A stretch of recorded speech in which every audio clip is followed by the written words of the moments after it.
Tungabhadra project అనేది ఉమ్మడి project. అది కర్ణాటక, ఆంధ్రప్రదేశ్, కొద్దిగా తెలంగాణ, ఈ 3 రాష్ట్రాలకి సంబంధించినటువంటి ఉమ్మడి ప్రాజెక్ట్. దీని నిర్వహణకి తుంగభద్ర బోర్డు ఉంటుంది. కర్ణాటక, మనము, దానితో పాటు సిడబ్ల్యూసి సెంట్రల్ వాటర్ కమిషన్ వారు కూడా 3 రాష్ట్రాలకి సంబంధించినటువంటి ప్రాజెక్ట్ కాబట్టి నిర్వహణలో వారు బాధ్యత తీసుకుంటారు. చైర్మన్గా వారు ఉంటారు. ఇది దాని కన్స్ట్రక్షన్. దానికి సంబంధించి దానిలో ఒక గేటు కొట్టుకుపోతే అది జగన్మోహన్ రెడ్డి గారి సైడ్ ఎఫెక్ట్ అని, జగన్మోహన్ రెడ్డి గారి వల్లే కొట్టుకుపోయిందని ఇలాంటి దుష్ప్రచారం చేసేటటువంటి కార్యక్రమం చేయటం చాలా దురదృష్టకరమని ఈ సందర్భంగా నేను చెప్పదలుచుకున్నాను. ఏది జరిగినా అది జగన్మోహన్ రెడ్డి గారి అకౌంట్లో వేసేసి తప్పుకోవాలని చంద్రబాబు నాయుడు గారు, తెలుగుదేశం ప్రభుత్వం, ఎల్లో మీడియా ప్రయత్నం చేయటం అనేది దుర్మార్గమైనటువంటి అంశం.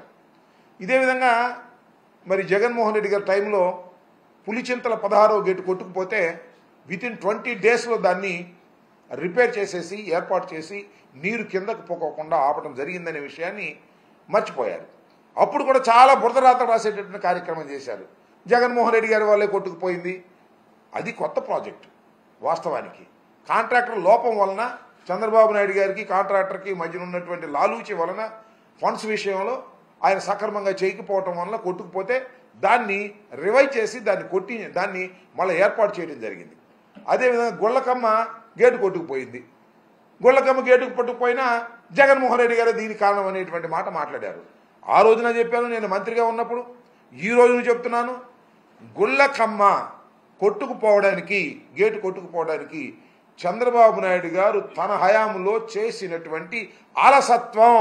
ఎందుకు చెప్తున్నానంటే, చంద్రబాబు నాయుడు గారు 5 సంవత్సరాలు పరిపాలించాడు కదా పోయినసారి. అప్పుడు గుళ్ళకమ్మకి 5 to 6 crores ఖర్చు పెట్టారు.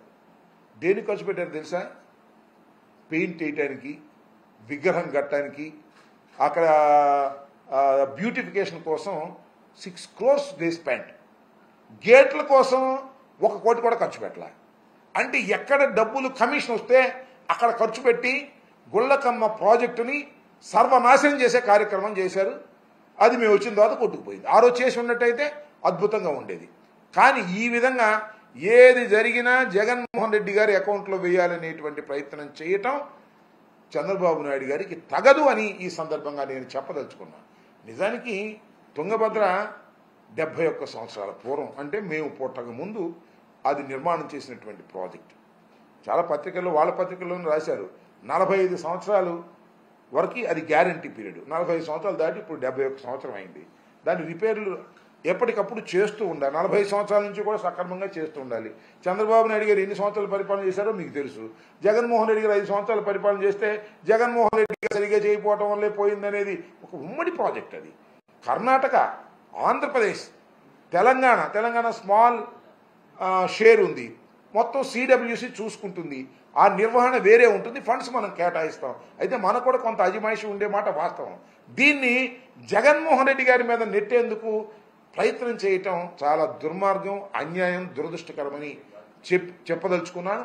ఇది ఇప్పుడు అంతే. చంద్రబాబు నాయుడు గారు ఏది చేసినా జగన్మోహన్ రెడ్డి గారి వల్ల పోయింది, లేదా రాజశేఖర రెడ్డి గారి వల్ల పోయింది, నేను అద్భుతంగా చేస్తాను అనేటువంటి మాట మాట్లాడుతున్నారు. దురదృష్టం ఏంటంటే చంద్రబాబు నాయుడు గారిని అనేటువంటి వయసు నాకు లేదు, చంద్రబాబు నాయుడు గారిని అనేంత అనుభవము నాకు లేదు. ఆయన చాలా అనుభవం కలిగిన వ్యక్తిగా ప్రచారం చేసుకుంటున్నారు. ఎంత దురదృష్టం అంటే పులిచింతల ప్రాజెక్టుకు సంబంధించి ఆయన ఒక మాట చెప్పాడు. నాకు చాలా ఆశ్చర్యం వేసింది. ఇప్పటికి కూడా ఆశ్చర్యం వేస్తుంది. ఏమన్నాడంటే, కాఫర్ డ్యాములు లేకోకుండానే ప్రాజెక్టుని పూర్తి చేయాలనే ఆలోచన మేము చేశాము అన్నాడు చంద్రబాబు నాయుడు గారు. సాక్షాత్తు చంద్రబాబు నాయుడు గారు. 71 సంవత్సరాల చంద్రబాబు నాయుడు గారు 14 సంవత్సరాలు ముఖ్యమంత్రిగా ఉన్నవాడు, మళ్ళా ఇప్పుడు 5 సంవత్సరాలు ముఖ్యమంత్రిగా ఎన్నిక కాబడినవాడు, కేంద్రంలో రాష్ట్రంలో చాలా పలుకుబడి ఉంది, మేధస్సు ఉంది అని చెప్పుకునేవాడు. ఆయన ఏం చెప్పాడు ఒక డైలాగు, పోలవరం ప్రాజెక్టు కాఫర్ డ్యాముల నిర్మాణం లేకోకుండానే, మరొకసారి వినాలి, పోలవరం ప్రాజెక్టు కాఫర్ డ్యాముల నిర్మాణం లేకుండానే ప్రాజెక్టు పూర్తి చేయాలని ఆలోచన చేశాము అనేటువంటి మాట ఆయన అన్నాడంటే మరి నిజంగా ఆయనకి ఇరిగేషన్ గురించి ప్రాజెక్టుల గురించి తెలియదని నేను అనలేదు, కానీ ఎంత అమాయకంగా మాట్లాడాడో నాకు అర్థం కాలేదు. దానికి ఏదో నేను ఈ మాట అన్నందుకు రకరకాలుగా వాళ్ళు మాట్లాడే ప్రయత్నం చేస్తున్నారు, నన్నేమో ట్రోల్ చేసే ప్రయత్నం చేస్తున్నారు. ట్రోలింగ్లకి గీలింగ్లకి నేనేం భయపడే వ్యక్తి కాదు, ఫీల్ అయ్యేటువంటి వ్యక్తిని కూడా కాదు. ఉన్నది ఉన్నట్టుగా మాట్లాడటమే నాకు తెలిసినటువంటి సత్యం. నాకు తెలియకపోతే తెలియలేదని ఒప్పుకుంటాను తప్ప తెలిసినట్టుగా చంద్రబాబు నాయుడు గారి లాగా నటించడం నాకు కుదరదు. ఇది వాస్తవం అని కూడా ఈ సందర్భంగా నేను చెప్పదలుచుకున్నాను. ఏది జరిగినా జగన్మోహన్ రెడ్డి గారు ఇవాళ పథకాలు అమలు చేయలేకపోతున్నాం, ఖజానా డబ్బులు లేవు. జగన్మోహన్ రెడ్డి గారు ఖజానా మొత్తం ఖాళీ చేశాడు. అంతకుముందు ఖజానా బాగా బ్రహ్మాండంగా ఉందనుకున్నావా? నాకు అర్థం కాల. నువ్వు వాగ్దానం ఇచ్చే రోజున ఖజానా బ్రహ్మాండంగా ఉందని అనుకున్నావా? జగన్మోహన్ రెడ్డి గారు ఏం కొత్త వాగ్దానం ఒకటి కూడా ఇవ్వలేదే. ఎందుకు ఇవ్వలేదు? He knows everything.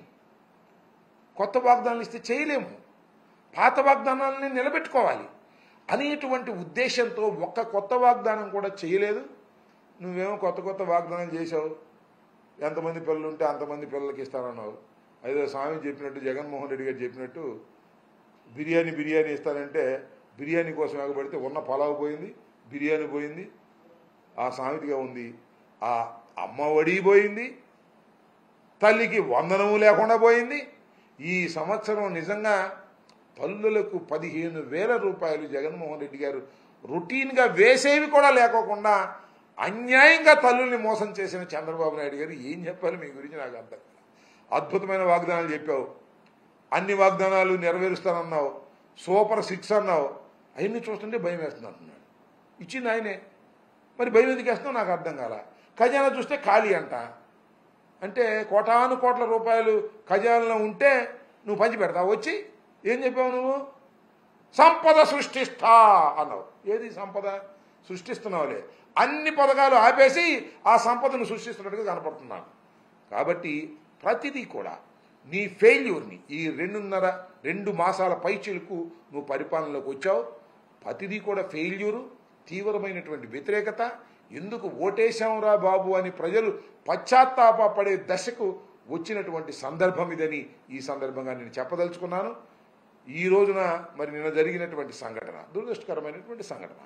దానివల్ల నిజంగా మరి 90 లక్షల క్యూసిక్ వాటర్ కిందకి ఫ్లో అవటం వలన మరి తుంగభద్ర డ్యాంలో ఉన్నటువంటి వాటర్ మొత్తాన్ని చాలా వరకు ఖాళీ చేయాల్సి ఉంటుంది. ఎందుకంటే ఆ గేట్ను రిపేర్ చేయాలి అంటే ఈ సీజన్లో రిపేర్ చేయలేరు కాబట్టి, వాటర్ లేనప్పుడు మాత్రమే రిపేర్ చేయగలుగుతారు కాబట్టి చాలా వాటర్ వృధా అయ్యే పరిస్థితి ఉంది. అదంతా శ్రీశైలానికి వస్తుంది, శ్రీశైలం నుంచి నాగార్జున సాగర్కి వస్తుంది, నాగార్జున సాగర్ నుంచి పులిచింతలకు వస్తే పులిచింతల నుంచి సముద్రంలో కలిసిపోద్ది.